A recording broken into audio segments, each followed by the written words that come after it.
My brother slid a folded note across the table and tapped it once with his finger without making a sound.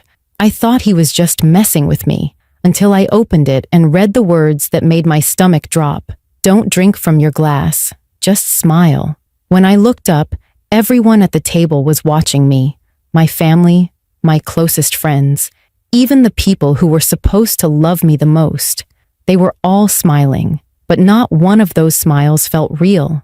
And 15 minutes later, someone at that same table collapsed, clutching their throat. Before I reveal what happened next, make sure you subscribe and comment where you are watching from, because this story could save your life. My name is Avery Dalton, and on the night this happened, I was celebrating my 28th birthday at a private dining room in my favorite family-owned restaurant. The long wooden table was decorated with soft candles, fresh roses, and name cards placed neatly in front of each plate. It was the kind of beautiful, warm setup that made you feel loved just by sitting there. But beneath the surface, I could feel something was off, like the air itself was holding its breath. My parents, Charles and Linda, sat near the center, whispering to each other. My best friend Jenna was seated across from me, smiling too much, her eyes never fully meeting mine. And then there was my older brother Ryan, sitting directly beside me, calm, focused, almost too still. If anyone else had been acting this way, I might have brushed it off as nerves or awkwardness. But Ryan was never nervous. He was the kind of person who ran toward burning buildings to pull people out. Literally, he was a former military medic and the most observant person I knew. Earlier that week, my mother had insisted on planning a sit-down dinner instead of a party. Just close family and your closest friends, she'd said. I hadn't argued. After the year I'd had, with a rapid promotion at work, stress, and losing an extended family member, I was grateful for something quiet, safe, familiar. As plates were being set down and drinks were poured, I noticed a subtle shift in the atmosphere. Conversations seemed forced. People were watching me more than usual, like they weren't just here to celebrate, but to witness something. My glass of sparkling juice was placed directly in front of me by the restaurant manager himself, who smiled and said, "This one is special, made just for you." I thanked him politely, but something about the way he said it unsettled me. Ryan hadn't taken his eyes off that glass since it arrived. The food was served. Laughter started to build. My mother reached for my hand and told me how proud she was of the woman I was becoming. My father raised his glass to give a toast. I was smiling, trying to feel normal, when I felt something brush my wrist. It was Ryan's hand, sliding a small folded note onto my napkin. He didn't look at me. He just kept smiling at the table as if nothing was happening. I opened the note under the table, expecting it to be some joke or birthday riddle. It was not. Don't drink from your glass. Just smile. Don't react. My heart lurched. For a moment, I thought I had misread it. I glanced at my brother. He had the same calm expression, but there was something in his eyes I had only seen a few times. Once when we were trapped in a house fire as kids.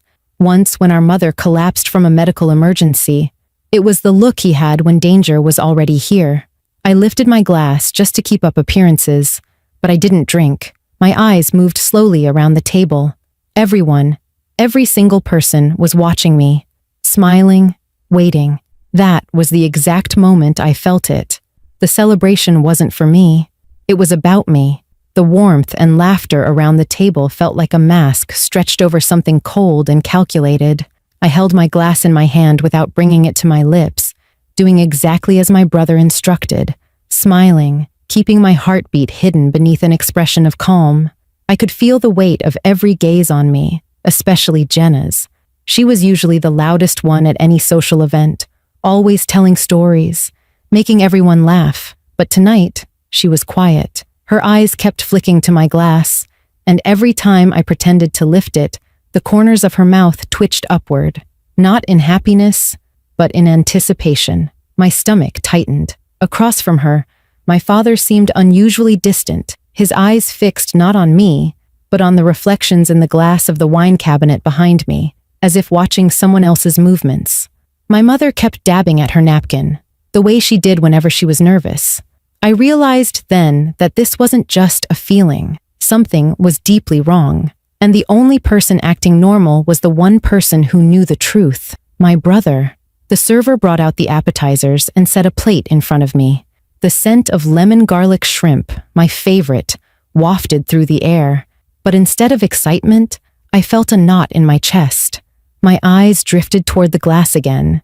It wasn't just placed randomly. It had been positioned perfectly in front of me, angled, garnished, clean, almost staged.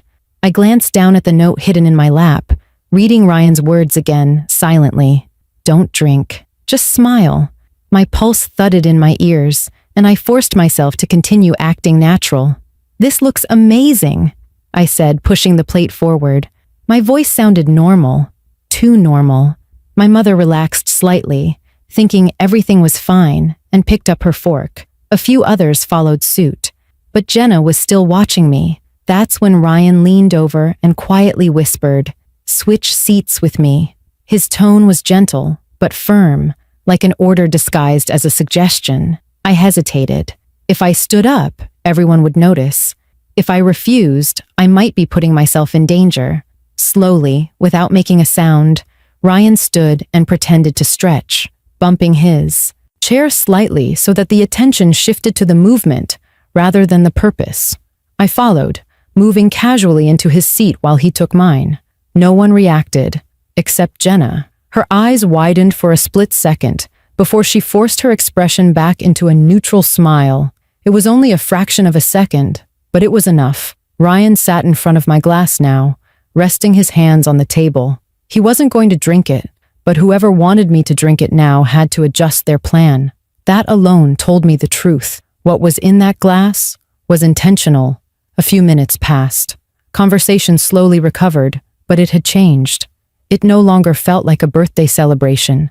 It felt like a game of observation. My uncle, seated near the end of the table, kept glancing toward Ryan's hand as it rested near the glass. My cousin whispered something to her husband, who subtly shook his head. I saw Jenna reach under the table and touch the leg of the person next to her, as if signaling them. I didn't know who was involved or how many people were aware of what was supposed to happen, but I knew one thing for certain. I was not imagining this. Ryan passed me a second note under the table. My heart pounded as I read it. There is something in the drink. They're waiting for you to sip it. Do not let them see you panic. Someone at this table wants you gone. A chill crawled up my spine. I looked at each face one by one. Who would want to hurt me? Why here, in front of everyone? Why on my birthday? My mind scrambled for logic. I had just received a significant inheritance from my late aunt, money that hadn't yet been publicly disclosed. The only people who knew were my immediate family, and Jenna. I told her in confidence just 2 weeks ago. I thought she would be happy for me. But now, sitting across from me, she was biting her lip and watching the drink like her life depended on it. Suddenly, she reached for her own glass with shaky hands, lifted it to her lips, but hesitated. Her eyes weren't on her drink. They were still on mine, or rather, on Ryan's. At that moment, I knew someone at this table was counting minutes, counting breaths, waiting for the moment I trusted them enough to lower my guard. A quiet tension spread like electricity, the kind that builds right before lightning strikes. Then, as if on cue, a relative at the far end of the table stood and proposed a toast to Avery's beautiful future. Everyone lifted their glasses. Everyone turned to me, waiting, watching, smiling. I forced a smile back, my decision already made. The next move I made would determine whether I lived through the next hour. And as I raised my empty hand in a fake toast, I caught something in the reflection of the wine cabinet behind them, a second drink being slowly slid toward me by a hand that shouldn't have been reaching for anything. Someone was accelerating the plan, and the trap was closing in. The second glass being slid toward me was not a mistake. It was a signal that whoever planned this wasn't going to wait any longer. The hand that pushed it across the table belonged to Jenna. Her expression was soft, her smile rehearsed, but her eyes were anything but friendly. They were steady, expectant, almost daring me to pick it up. I realized then that she was not acting alone. On either side of her, my cousin and her husband shifted slightly, watching for my reaction. The toast ended and glasses clinked around me. Ryan, without breaking eye contact with the others, gently placed his hand over the new glass, blocking it from reaching me fully. He didn't speak. He didn't need to. His presence alone disrupted whatever plan had been in motion. Suddenly, Jenna's smile cracked. She pulled her hand back slowly, but I saw it. A flash of frustration, followed by panic. My heartbeat thundered in my ears, and for a moment, the world around me blurred. I wasn't imagining this. Someone sitting at my birthday table had intended to eliminate me. The question was no longer if, it was why and who exactly was behind it. I looked up at my mother, searching her face for answers. She wouldn't harm me. That much I was sure of. But her expression wasn't one of confusion. It was one of fear. Not fear directed at me, but fear for me. She knew something. My father, usually composed and steady, was gripping his glass so tightly his knuckles had turned white. That's when it hit me. This wasn't a spontaneous plot. This was a family moment gone horribly wrong because someone had been waiting for this day. Someone who had access.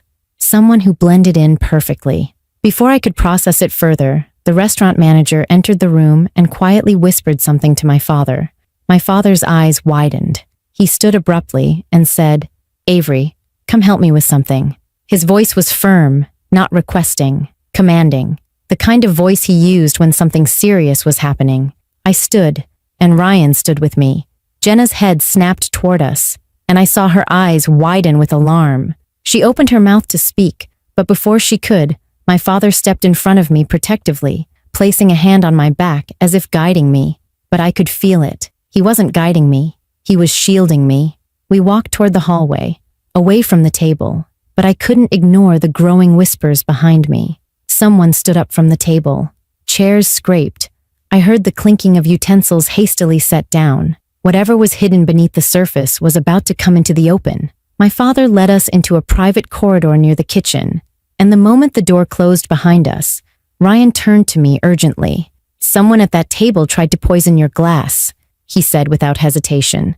"You can't go back in there until we figure out who it was." Before I could respond, my father added in a low voice, "This isn't random. A lawyer contacted me this morning. Your aunt's estate transfer was accelerated. Someone paid to gain access to the documents. Only your legal guardian as next of kin could have done that, and they requested it to happen today." The world tilted under my feet. Today wasn't just my birthday. It was the day the estate was scheduled to transfer fully into my name. Money, property, influence. But that still didn't explain the note. That still didn't answer the real question. Who wanted me silent before I even touched what was mine? Ryan reached into his coat and pulled out a small vial. He held it up. "I tested the rim of your glass before you arrived. There was residue, not lethal immediately, but enough to cause organ failure within hours." I stared at him in disbelief. My own celebration, my own table, my own family, and someone had planned to end my life without hesitation. Then I remembered the look Jenna had given me weeks ago when I told her about the inheritance. Not joyful, not supportive, calculating. Before I could process, the restaurant lights suddenly went out. A scream pierced the air from the dining room. Ryan immediately moved toward the door, ready to act, but my father held out an arm to stop him. "Wait," he said. "This is not just about you, Avery. Someone else was targeted tonight." We rushed back through the hallway. The room was in chaos.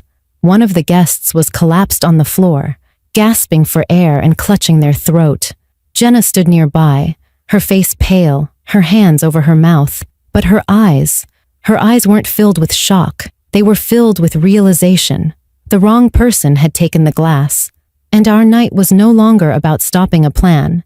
It had just become a race to uncover the truth behind it. Chaos surged through the dining room like a shockwave. Chairs toppled, plates shattered, and guests scrambled backward as the man who had collapsed, my cousin's husband Marcus, fell to the floor clutching his throat, gasping for air. His eyes were bulging, terrified, and his face was turning a sickly shade of red. Someone screamed, "Call an ambulance!" But Ryan was already at Marcus's side, tilting his head back, checking his airway with rapid precision. Jenna stood frozen only a few feet away, her hands trembling violently. In her shock, she whispered, "That wasn't supposed to happen." But the look in her eyes told me everything. She wasn't horrified because something terrible had occurred. She was horrified because something unplanned had occurred. The poisoned drink had not reached its intended target, me. Instead, Marcus had taken my seat after standing up briefly to show someone a video on his phone. When he sat back down, he unknowingly drank from the glass that was meant for me. Ryan barked orders, snapping me back to reality. "Avery, move the table, now!" I grabbed the edge of the table and shoved it aside as my father helped him clear space on the floor. Ryan pulled an emergency injector from his jacket, something he always carried due to his field experience. He jammed it into Marcus's thigh. For a moment, time stood still. Everyone watched, breathless, and in that suspended moment, pieces of truth began falling into place in my mind, like a horrifying puzzle locking into completion. The way Jenna had insisted on sitting across from me, the way she personally handed me that drink, the subtle tension in her expression every time I hesitated to pick it up. And now, her reaction, not grief, not concern, just raw panic that the plan had gone wrong. Marcus coughed violently, then rolled onto his side, breathing raggedly. He was alive, but barely. My mother was crying, my father stood rigid as stone, and other guests had formed a terrified circle.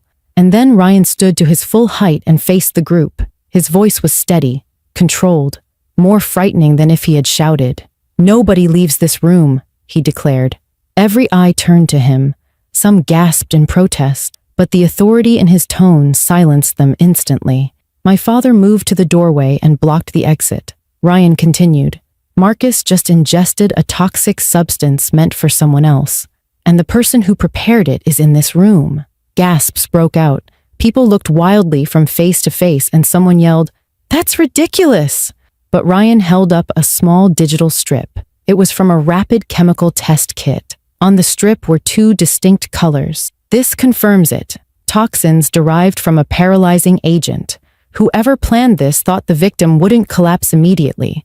They would leave this dinner feeling fine and never wake up." My eyes shifted slowly to Jenna. She was shaking uncontrollably now, her eyes darting between me, Ryan, and the glass. I didn't want this," she stammered, stepping backward. "It wasn't supposed to happen this way." My stomach dropped. "Wasn't supposed to happen to him?" I asked, my voice trembling. She looked at me then, tears spilling down her face, not from sadness, but from the sudden realization that everything she had set in motion was unraveling in front of her. "You don't understand," she whispered, but Ryan stepped forward. "Oh, I think we do. You knew about Avery's inheritance. You knew she was going to receive full access today." Jenna shook her head, sobbing harder now. "You don't know what they made me do," she cried out. "You don't know what I was threatened with." The room fell silent. Ryan lowered his voice. "Threatened by who, Jenna?" Her eyes flickered toward the head of the table, where our Uncle Richard sat, utterly still. His face was calm, too calm. He didn't look surprised. He looked resigned. And that was when the final piece fell into place. Uncle Richard, the executor of my late aunt's estate, the only person with legal control over financial transitions, the person who stood to lose everything if the inheritance was passed to me instead of being reabsorbed into the family trust he managed. My breath caught. "It was you," I whispered, staring directly at him. He didn't deny it. Instead, he leaned back in his chair and said, "It didn't have to be this way, Avery. I tried to handle things quietly. You were never meant to be part of this." Rage flared in my chest. "It was my inheritance. My aunt left it to me, not to you, not to the family trust." His eyes hardened. "That money doesn't belong with you. It belongs to the family legacy. You would have squandered it." Ryan stepped closer to him. "You involved outsiders. You hired people. You poisoned your own family member to get to Avery." Uncle Richard shrugged slightly. "Collateral damage." The room erupted in shock and disgust. Jenna fell to her knees crying, realizing Richard had no intention of protecting her. In that moment, everything changed. Ryan pulled out his phone, having already contacted authorities with a pre-recorded alert. The door burst open as law enforcement officers entered the room, taking control. As Richard was handcuffed, he turned to me and said quietly, almost with pity, "You think you're safe now? This is not about money anymore. When you expose secrets, you inherit enemies." And as I watched him being led away, I realized something chilling. My birthday wasn't just the day someone tried to end my life. It was the day I discovered why my life had value to people I never even knew were watching. As the officers led my Uncle Richard and a silently trembling Jenna out of the dining room, a heavy stillness fell over everything. The kind of silence that doesn't feel peaceful, but empty, like the air itself was trying to process what had just unfolded. The candles still flickered on the table. Birthday decorations still hung from the walls, and my untouched plate of food sat in front of me as if pretending nothing had happened. But nothing was the same. One moment, I had been celebrating my life. In the next, I was realizing how close I had come to losing it. Guests began to leave, their faces pale and shaken, whispering apologies and disbelief. Some avoided eye contact, ashamed they hadn't noticed what was happening right in front of them. Others hugged me tightly, their hands trembling, unable to form the words they wanted to say. But their voices didn't matter in that moment. My eyes kept searching the room until they landed on the two people who never looked away from me the entire night, my brother and my father. Ryan stood beside me, his calm presence the only anchor I had left. My father sat down across from me, his face etched with a pain I had only seen once before, when we buried my aunt. "A family is supposed to celebrate life," he said quietly, "not try to end it." There was no anger in his voice, only disappointment, not at me, but at the people he once trusted. My mother gently wrapped a blanket around my shoulders, whispering, "You are safe now, you are safe." But I knew that safety was no longer something I could experience passively. It was something I had to choose, protect, and actively guard. Because safety is not just the absence of danger, it's the presence of awareness. And that awareness had been forced open inside me tonight. Later, after everyone had left except for immediate family and law enforcement, I sat alone in the quiet dining room with my brother. The adrenaline had faded, leaving behind a trembling exhaustion. I stared at the glass that had been meant for me, a simple, clear glass, harmless to the eye, deadly beneath the surface. And that's when it struck me. Evil rarely appears as a monster. More often, it looks familiar. It smiles. It toasts to your future. It holds your hand when you cry. Sometimes it even shares your bloodline. The realization didn't shatter me. It clarified me, because knowing the truth about the world doesn't make you weaker. It makes you prepared. Ryan placed a hand on my shoulder. "You were never alone tonight," he said. "You were in danger, but you were never without protection." I looked at him then, tears finally breaking free, not just from fear, but from gratitude. If he had chosen to ignore the signs, if he had hesitated, if he had stayed silent, I might not be alive, but he didn't. He watched, he acted, and his courage saved me. As law enforcement finished gathering evidence, they informed us that this was not an isolated plan. There were financial documents, digital traces, and communications that proved my uncle had been siphoning money from the estate for years. Exposing him meant freeing not just myself, but every family member unknowingly affected by his manipulation. It wasn't just about inheritance, it was about control. In the days that followed, my life changed quickly. Investigations opened, lawyers called, the media got involved. I was no longer just celebrating a birthday. I had become the center of a case that would change the future of my family forever. Some relatives begged for forgiveness. Others tried to distance themselves from the scandal. Jenna was charged with attempted harm and conspiracy. My uncle faced federal charges. And while justice would take time, something in me had already settled. I wasn't afraid anymore, not because there was no danger, but because the truth had been dragged into the light where it could no longer hide. On my first night home after the incident, I stood in front of the mirror and looked at my own reflection, not to check my makeup or smooth my hair, but to look into my own eyes and remind myself that I survived not by accident, but by awareness. My life was not saved by luck. It was saved because one person saw what I couldn't see, and because in the moment of truth, I chose to believe the warning rather than the illusion. And now, I carry that awareness with me, not as fear, but as strength. My birthday didn't mark the end of something. It marked the beginning of a new life, one built on truth, guarded by intuition, and strengthened by the knowledge that sometimes the greatest danger lies at the table with you. But so does the greatest protection, if you know who truly stands beside you. If this story made you realize how important awareness and intuition are, subscribe right now and comment where you are watching from, because your voice could be the one that protects someone else.